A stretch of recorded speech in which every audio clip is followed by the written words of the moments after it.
Sometimes people ask me, what keeps someone going when they're trying to quit drinking? Great question, right? And oddly enough, I think the answer is very similar to what keeps someone going on a diet. It's success. Let me explain.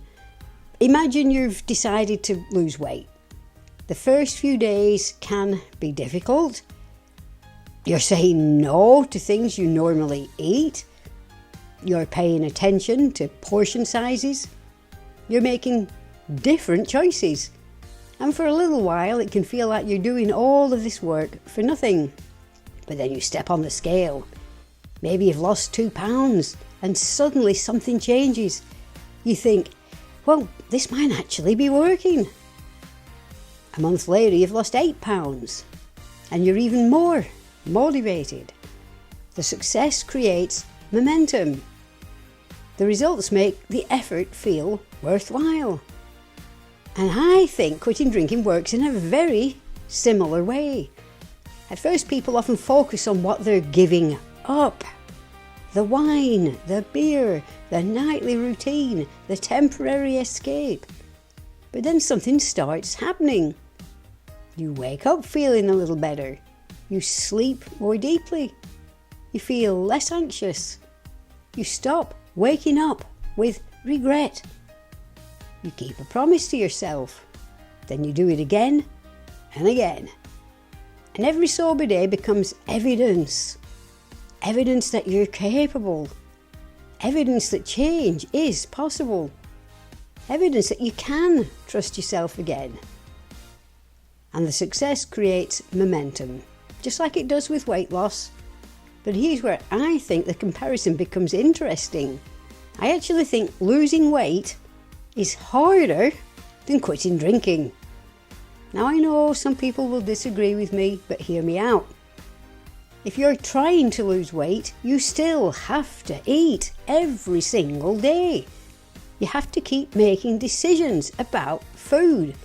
Breakfast, lunch, dinner, snacks.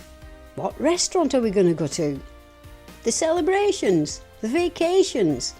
The decisions never stop. Food is something you need in order to live. You simply can't eliminate it. You have to manage it. And sometimes that's exhausting. Alcohol is different. Alcohol isn't something you need. Once I quit drinking, there was nothing left to negotiate. I didn't need to learn how to just have 1 glass of wine. I didn't need to figure out moderation. I simply stopped.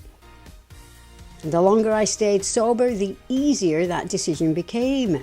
The benefits kept piling up. Better sleep, more peace, more confidence, less drama, less regret, more self-respect, right? And eventually I reached a point where I genuinely didn't miss alcohol at all, and that's still true today. I've been sober since 1998, which is more than 28 years as I record this.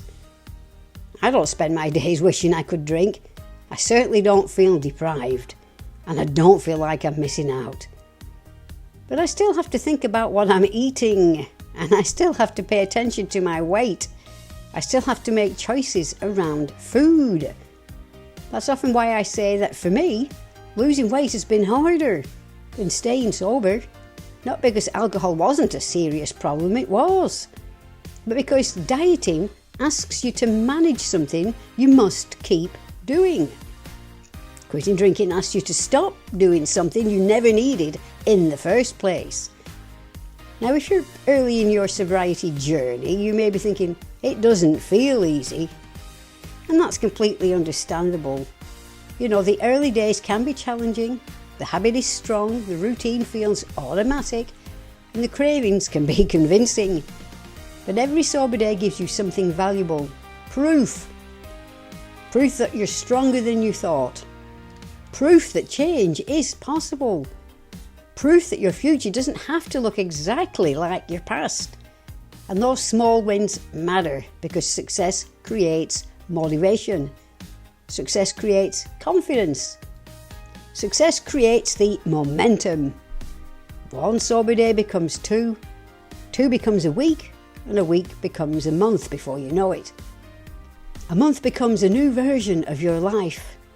And one day you may look back and realise that the thing you thought once that you couldn't live without no longer has any power over you at all.